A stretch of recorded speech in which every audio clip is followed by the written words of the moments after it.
everyone, welcome to this week's Halton Hills housing update. So we are still not going in a very good direction here and the market is very busy.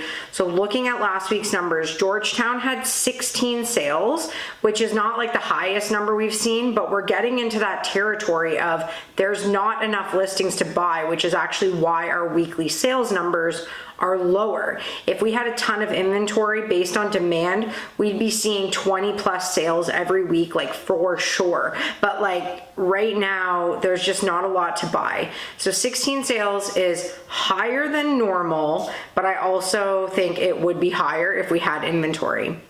The other bad news is we only had 14 new listings in Georgetown.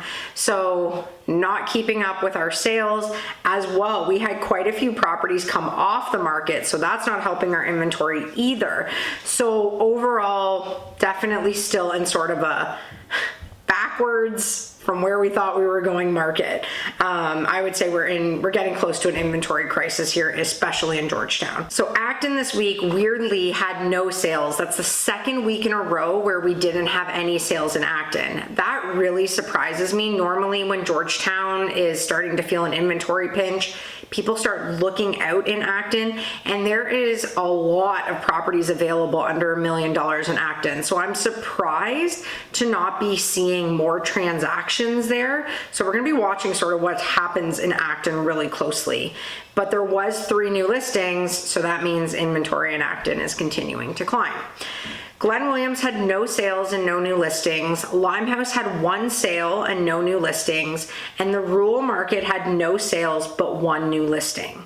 So when we're looking at active inventory, all of Halton Hills last week was at 108. We are down to 104. So like I said, we're still going in the wrong direction compared to what we normally see in May. So this is normally the month we see things starting to pile on, and we are not seeing that at all. And Georgetown is really like the catalyst for this. The sales are really high and the inventory just isn't coming. If inventory's piling on there, our overall inventory numbers really start to pile on. But Georgetown is just sitting super low week to week, and it's definitely not in climb mode right now. So that's impacting all of Halton Hills' numbers. So in Georgetown specifically this week, we are at 53 active listings. That is down from 57. We haven't had a week yet where we're under 50, but to be in the 50s pretty consistently is very low inventory in Georgetown. So under 800, down from 12 to only 5 active listings. 800 to $1 million remain the same this week at 7, but 7 is very low for that price point. We're seeing things come up, but they're selling very quickly there. 1 to 1.5 million also remain the same at 14 active listings this week. We are sitting very low in that pocket as well. It's starting to really pick up under 1.5 million.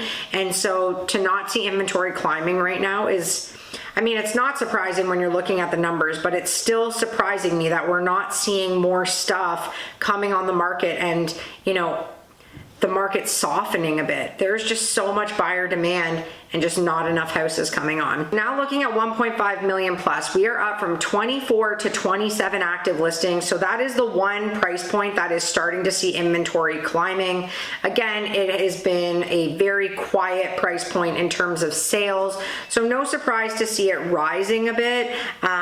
Things just aren't moving as quickly in that pocket. Acton this week is up from 16 active listings to 18. So again, Acton's inventory is continuing to climb. We saw a period where it was like, oh, is this really starting to dip? But without any sales in Acton and seeing that couple new listings every single week, it's starting to pile on there. 5 of them are over $1 million plus, but 13 of them are under $1 million, which is our really busy price point. So again, I'm really surprised to not see more stuff moving in Acton, especially there's some good stuff to buy in comparison to Georgetown too. So if you're not having any success in Georgetown and you're willing to do that short drive to Acton, I would look there. There's some good properties on the market under $1 million. So Glen Williams this week is down from 6 to 5 active listings. Limehouse is down from 3 to 2, and the rural market remained the same at 26. So overall, like I've been talking about all of May, our numbers are not going where they traditionally go. This is the month where we start to see a lot of the spring market houses hitting the market, and it starts to stabilize in terms of buyer demand, and then eventually like our listings start to climb. That is not happening. We are very much in an up and down, not a dramatic up and down, but we are up and down week to week. Inventory is going up and then lots of sales, and it's just continuing. And there's no sign that we're, you know, week to week having things pile on. So May numbers, our average price is for sure going to be up in May.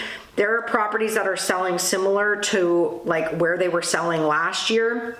And I think our overall price points, with how much stuff is selling over that million mark, I think the overall price point is for sure getting pulled up this month. We might even, I don't know if we'll quite hit over a 1.2 average, but we're definitely well into the 1.1s in terms of our average pricing.